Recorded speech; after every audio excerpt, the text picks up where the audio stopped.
आज का वचन। पहला पाठ बारूक का ग्रंथ अध्याय 5 पद संख्या 1 से 9। यरूशलेम, अपने शोक और संताप के वस्त्र उतार और सदा के लिए ईश्वर की महिमा का सौंदर्य धारण कर। तू ईश्वरीय न्याय का लबादा पहनकर अपने सिर पर प्रभु का दिया हुआ गौरव का मुकुट रख ले, क्योंकि ईश्वर पृथ्वी भर के लोगों पर तेरी महिमा प्रकट करेगा और सदा के लिए तेरा ये नाम रखेगा, न्याय की शांति और धार्मिकता की महिमा। यरूशलेम, उठ खड़ा हो जा, पर्वत पर चढ़कर पूर्व की ओर दृष्टि लगा। देख, प्रभु की आज्ञा से तेरे पुत्र पश्चिम और पूर्व से एकत्र हो गए हैं। वे आनंद मना रहे हैं, क्योंकि ईश्वर ने उनकी सुध ली है। शत्रुओं ने उन्हें बाध्य किया था कि वे तुझको छोड़कर पैदल ही चले जाएं, परंतु ईश्वर उन्हें राजसी पालकी में बैठाकर तेरे पास वापस ले आ रहा है। ईश्वर का आदेश है कि हर एक ऊंचा पहाड़ और सभी चिरस्थायी पहाड़ियां समतल की जाएं और हर एक घाटी पाट कर भर दी जाए, जिससे इजरायली महिमा में प्रभु की रक्षा में सुरक्षित आगे बढ़ सके। ईश्वर के आदेश पर सभी वन और सुगंधित वृक्ष इस्राएल पर छाया करेंगे, क्योंकि दया में तथा न्याय ईश्वर इस्राएल को आनंद प्रदान करेगा और अपनी महिमा के प्रकाश से उसका पथ प्रदर्शन करेगा। दूसरा पाठ फिलिप्पियों के नाम संत पौलुस का पत्र अध्याय 1 पद संख्या 3 से 6 और 8 से 11। जब जब मैं आप लोगों को याद करता हूँ तो अपने ईश्वर को धन्यवाद देता हूँ।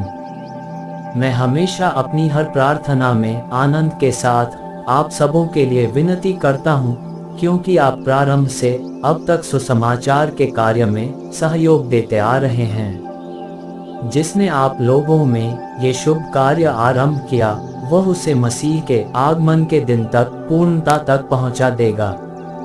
इसका मुझे पक्का विश्वास है। ईश्वर जानता है कि मैं ईसा मसीह के प्रेम से प्रेरित होकर आप लोगों को कितना चाहता हूँ।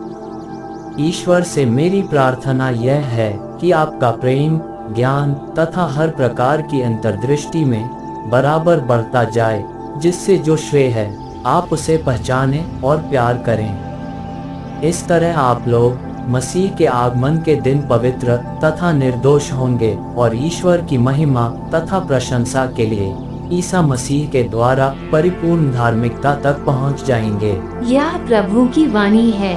सुसमाचार संत लूकस अध्याय 3 पद संख्या 1 से 6। जब कैसर तिबेरियुस के शासन काल के 15वें वर्ष में पोंतियुस पिलातुस यहूदिया का राज्यपाल था, हेरोद गलीलिया का राजा, उसका भाई फिलिप इतुरिया और त्रखोनितिस का राजा और लुसानियस अबिलेने का राजा था।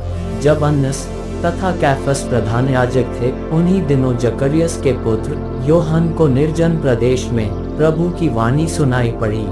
वह यर्दन के आसपास के समस्त प्रदेश में घूम घूम कर पाप क्षमा के लिए पश्चाताप के बपतिस्मा का उपदेश देता था, जैसा कि नबी ईसायास की पुस्तक में लिखा है, निर्जन प्रदेश में पुकारने वाले की आवाज प्रभु का मार्ग तैयार करो, उसके पथ सीधे कर दो। हर एक घाटी भर दी जाएगी, हर एक पहाड़ और पहाड़ी समतल की जाएगी, टेढ़े रास्ते सीधे और ऊबड़-खाबड़ रास्ते बराबर कर दिए जाएंगे और सब शरीरधारी ईश्वर के मुक्ति विधान के दर्शन करेंगे। यह प्रभु का पवित्र सुसमाचार है। आमीन। आज का चिंतन। आगमन के दूसरे सप्ताह में वचन हमें यीशु ख्रीस्त के पुनरागमन के लिए अपने आप को तैयार रहने के लिए चुनौती देती है। हमें क्या करना चाहिए? पहले पाठ में नबी ईसाया हमसे कहते हैं कि हम अपने स्वार्थ से मुंह मोड़े और गरीबों एवं शोषितों के साथ न्याय करें।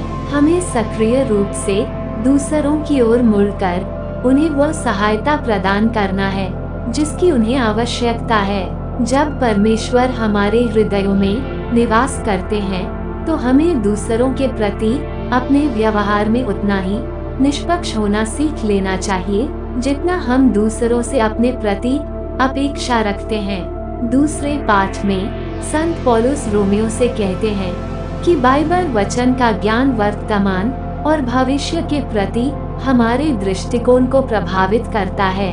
हम जितना अधिक अपने अतीत में ईश्वर के द्वारा किए कार्य को पहचान पाते हैं, उतना ही अधिक आने वाले दिनों में ईश्वर में हमारा विश्वास एवं भरोसा गहरा होते चला जाता है। आज हमारे लिए ये चुनौती है कि हम अपने जीवन में ख्रीस्त के प्रभुत्व को स्वीकार कर उसके मूल्यों और उसके दृष्टिकोण को समझें, जिसे हम प्रत्येक दिन एकता में अग्रसर होकर प्रेम पूर्वक जीवन जी सकें। सुसमाचार में हम पाते हैं कि यूहन्ना बपतिस्ता यीशु ख्रीस्त को अपने दिलों एवं जीवन में पाने एवं पहचानने के लिए पश्चाताप का मार्ग अपनाने का आह्वान करते हैं। पश्चाताप करने का अर्थ अपने आत्म केंद्रित कार्य जैसे झूठ बोलना, धोखा देना, चोरी करना, गपशप करना, बदला लेना, गाली देना और वासना में लिप्त होना, इन सभी अनैतिकताओं से मुंह मोड़ना है। जो व्यक्ति पश्चाताप करता है, विद्रोह करना बंद कर देता है और पवित्र वचनों के अनुकूल जीवन शुरू कर देता है।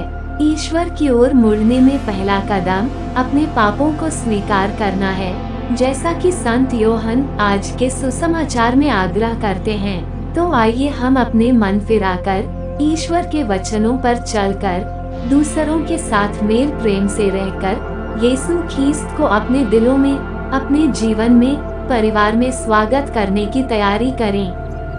आमीन।